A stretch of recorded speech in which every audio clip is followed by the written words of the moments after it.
Alors, nous revoilà de retour par la grâce de Dieu, comme dit sur la vidéo précédente. Donc, frères et sœurs, que le Seigneur soit loué, que son nom soit abondamment béni. C'était un privilège encore de me tenir devant vous pour pouvoir partager la parole du Seigneur.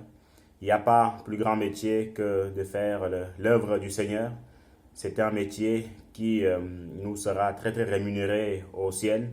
Donc notre rémunération n'est pas de ce monde, mais elle se trouve au ciel, là où il y aura des bénédictions, des grâces que aucun voleur ne pourra y voler.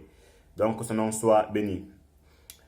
En cette matinée du lundi 15 octobre 2019, nous allons parler sur la nudité. C'est un thème qui on peut choquer, mais vous allez voir que par la grâce de Dieu, il ne va pas choquer tant que cela, mais ce sont des choses en fait qui vont nous délivrer, qui vont ouvrir en fait nos yeux, qui vont en fait nous faire voir les choses en fait d'une autre façon en fait, voyez-vous. Donc asseyez-vous bien par la grâce de Dieu et à la fin, sachant que c'est un thème que j'ai partagé hier, donc le dimanche avec d'autres frères et sœurs en Christ. Il y a eu 3 questions qui ont été posées. Donc, nous allons aussi les prendre. Et je vous dirai, par la grâce de Dieu, c'est que le Seigneur a mis à mon cœur pour pouvoir y répondre. Et bien évidemment, vous aussi, vous pouvez donner vos réponses ou vos commentaires en dessous de la vidéo. Comme ce moment, ça pourra aussi édifier d'autres personnes qui pourront la regarder et qui certainement, en fait, se poser des questions concernant ce thème-là. Donc, avant de commencer, nous allons prier. Éternel des armées, Papa, Dieu de gloire, Dieu Tout-Puissant, nous te remercions, mon Dieu, pour cette grâce que tu nous accordes, pour cette opportunité, Seigneur, mon Dieu, que tu nous accordes, de pouvoir, Seigneur, mon Dieu, Père de gloire, nous unir, Seigneur, mon Dieu, Père de gloire, pour partager ta parole. Que ton nom soit béni, que ton nom soit sanctifié, Papa. Nous te prions, Seigneur, mon Dieu, afin de purifier, sanctifier, Seigneur, mon Dieu, pas toute chose, de prendre, Seigneur, mon Dieu, Papa, le contrôle, Papa, de cette vidéo, au nom puissant de Jésus-Christ de Nazareth.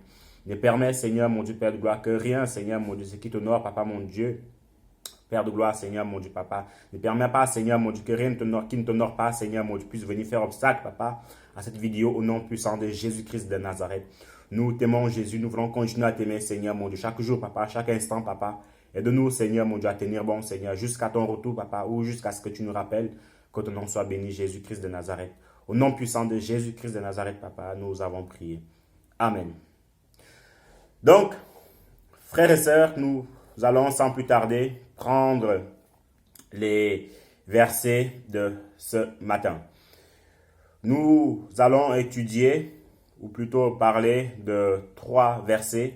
Le premier verset se trouve, même les chapitres, les chapitres. Le premier chapitre se trouve dans Genèse, chapitre 9, le verset 18 au verset 29. Donc, Genèse, chapitre 9, le verset 18 au verset 29. Et puis, nous allons prendre Lévitique, chapitre 18, le verset 1 au verset 13. Et puis, pour terminer, nous allons prendre Lévitique, chapitre 19, Lévitique 19, le verset 26 au verset 31. Donc, je répète juste pour les versets. Genèse chapitre 9, le verset 18 au verset 29. Lévitique chapitre 18, le verset 1 au verset 13. Et puis Lévitique chapitre 19, le verset 26 au verset 31. Je vais faire la lecture de ce côté.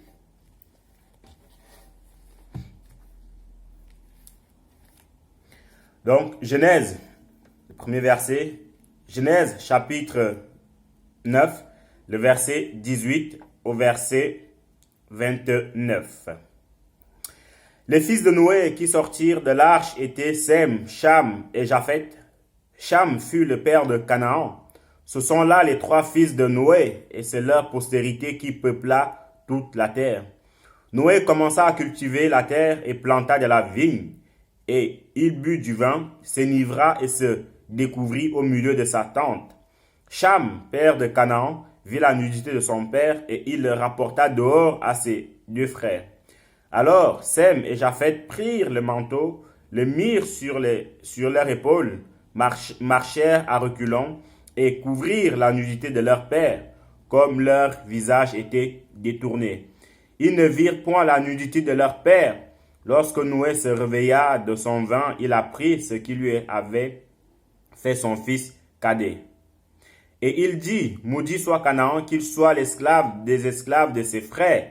Il dit encore, béni soit l'Éternel, Dieu de Sem, et que Canaan soit leur esclave.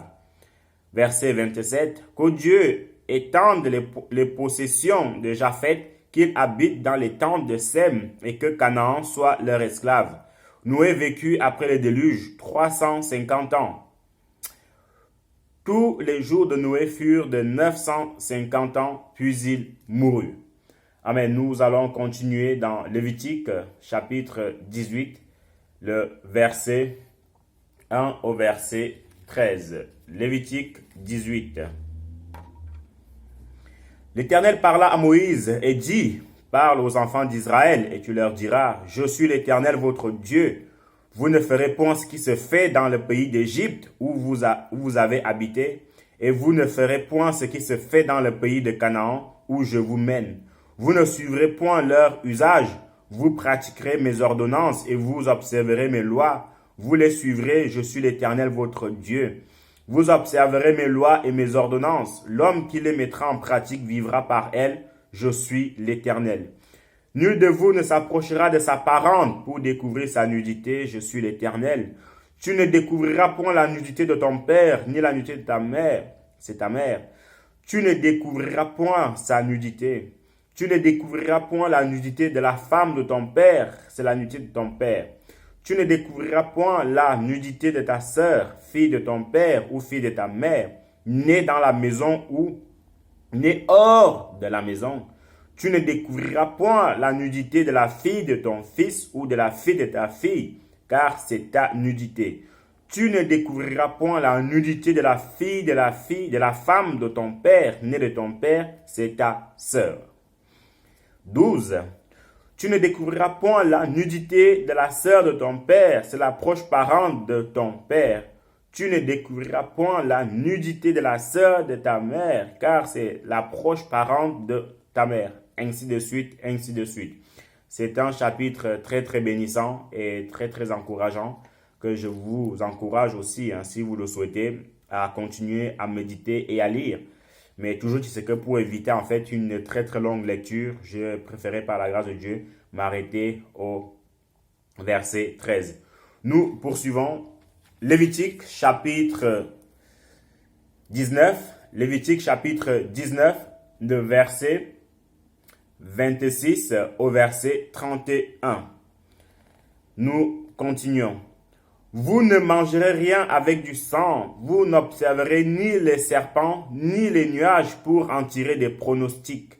Vous ne couperez point en rond les coins de votre chevelure, et tu ne raseras point les coins de ta barbe. Vous ne ferez point d'incision dans votre chair pour un mort, et vous n'imprimerez point de figure sur vous, je suis l'Éternel.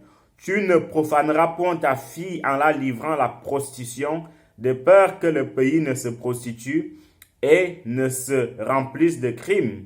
Vous observerez mes sabbats et vous révérez mon sanctuaire, je suis l'Éternel.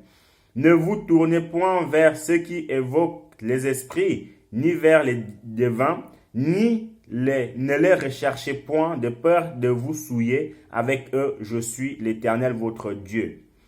Verset 32. Tu te lèveras devant les cheveux blancs et tu honoreras la personne du vieillard. Tu craindras ton Dieu, je suis l'Éternel. Si un étranger vient séjourner avec vous dans votre pays, vous ne l'opprimerez point. Vous traiterez l'étranger en séjour parmi vous comme un indigène du milieu de vous. Vous l'aimerez comme vous-même, car vous avez été étranger dans le pays d'Égypte. Je suis l'Éternel votre Dieu. Vous ne commettrez point d'iniquité dans les jugements, ni dans les mesures de dimension, ni dans les poids, ni dans les mesures de capacité. Vous aurez des balances justes, des poids justes, des éphases justes. Des un juste, je suis l'Éternel, votre Dieu, qui vous ai fait sortir du pays d'Égypte. Amen. Donc, voilà un peu, frères et sœurs, ou même toi qui ne crois peut-être pas en Dieu, hein, mais je te souhaite d'y croire parce que c'est pour ton bien. C'est pour ton bien parce que Dieu, lui, il a tout fait. Hein. Lui, il est tranquille sur son trône. Il sait tout, il voit tout, il connaît tout, il fait ce qu'il veut. Donc, c'est plutôt à nous, pauvres êtres humains, de se donner à lui. Donc, voilà un tout petit peu les 3 versets qu'on avait à lire en cette matinée. Et on va s'attarder sur ces chapitres-là. Dans un premier temps, Genèse, juste pour un petit rafraîchissement de mémoire, à savoir qu'au commencement, voilà, donc le livre de Genèse, ça veut dire le commencement. C'est pour ça que vous entendrez souvent des histoires ou des phrases que on va aller à la genèse, hein, à la genèse de l'histoire, ou on va aller au commencement de la chose, ou on va aller en fait à la base de la chose. En gros, ça veut dire la genèse en fait, la genèse de la chose. Donc, dans le livre de Genèse, hein, qui veut dire le commencement, le Seigneur a créé toute chose. Vraiment, c'est là que toute la création en fait s'est faite. Et après, on arrive dans le livre d'Exode, où le Seigneur a vu son peuple dans la souffrance atroce en Égypte, où le Seigneur a entendu le cri de son enfant, où le Seigneur, en fait, a vu comment son peuple travaillait de manière dure, de manière difficile. Alors, il va susciter son prophète, il va susciter, en fait, son meneur d'hommes qu'on appelle Moïse. Et après cela, donc Moïse va les sortir en fait par la grâce de Dieu du peuple d'Égypte. Et puis ils vont marcher dans le désert, d'où le livre d'Exode, parce que Exode veut dire le déplacement, en fait, le déplacement d'un endroit à un autre. L'exode, c'est ça en fait qui veut dire Exode, le déplacement d'un endroit à un autre. Donc les Hébreux sont partis, sont quittés l'Égypte pour se rendre au désert et leur finalité en fait c'était dans le pays promis, à savoir Canaan. Et après cela, donc après le livre d'Exode, nous avons le livre de Lévitique, hein, donc le livre de la loi. C'est pour cela, de Lévitique à Deutéronome, et Nombre un tout petit peu touche aussi en fait les lois que le Seigneur va établir, les lois que le Seigneur va donner à son peuple pour qu'il puisse en fait les mettre en pratique. Mais les 2 livres vraiment qui contiennent en fait ces lois-là, c'est surtout Lévitique et aussi le livre de Deutéronome. Donc, si vous voulez vraiment en fait savoir quelles étaient les lois fixées par le Seigneur à son peuple, données par le Seigneur à son peuple, vous verrez que ça se trouve en fait dans Lévitique et dans Deutéronome. Mais bien évidemment, il y a aussi le livre d'Exode, hein, d'Exode, la fin de l'Exode comme ça, après la sortie des Égyptiens, des Hébreux. Après, un nombre touche un tout petit peu, mais les points principaux restent, les livres principaux au niveau de la loi, des lois, restent Lévitique et Deutéronome. Mais bien évidemment, ça, ce ne sont que des informations. Je ne suis pas en train de faire en fait un enseignement sur cela. Donc, qu'on s'entende très très bien. Donc, voilà un peu, frères et sœurs, après leur sortie d'Égypte, le Seigneur va donner en fait cet ensemble de lois. Mais toujours, attardons-nous un tout petit peu au niveau de notre thème de ce matin, donc la nudité. Qu'est-ce que c'est que la nudité? La nudité, en fait, c'est quand quelqu'un se découvre, en fait. On voit ses parties intimes au dehors. C'est ça, en fait, la nudité. Et il y a aussi une autre version de la Bible, hein, à savoir la version en français courant. Comme on dit, hein, c'est vraiment en fait en français courant. Donc, ceux qui ont du mal, excusez-moi de le dire, hein, ce n'est pas que je traite les gens qui ne comprennent pas le français, non, loin de là. C'est juste que si vous voulez vraiment en fait comprendre la Bible vraiment terre à terre, le plus simple possible, je vous recommande vraiment en fait la version français courant parce que c'est une version qui est littéraire en fait. Par exemple, je prends un exemple, si aujourd'hui dans la Bible c'est écrit, il avait ses souliers, voilà, il avait ses souliers aux pieds.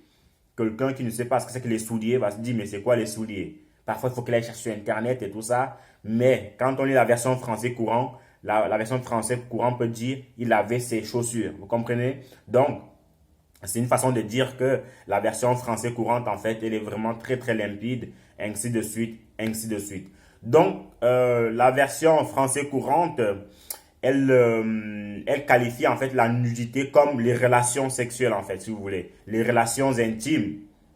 Voilà, donc, alors que la version Louis II, Genève et tout ça, il parle en fait de la nudité. Mais tout ceci en fait avait pour but de ne pas vraiment très très choquer les gens parce que quand on parle de relations sexuelles, bon, pour beaucoup de personnes peuvent dire waouh, c'est cool ça.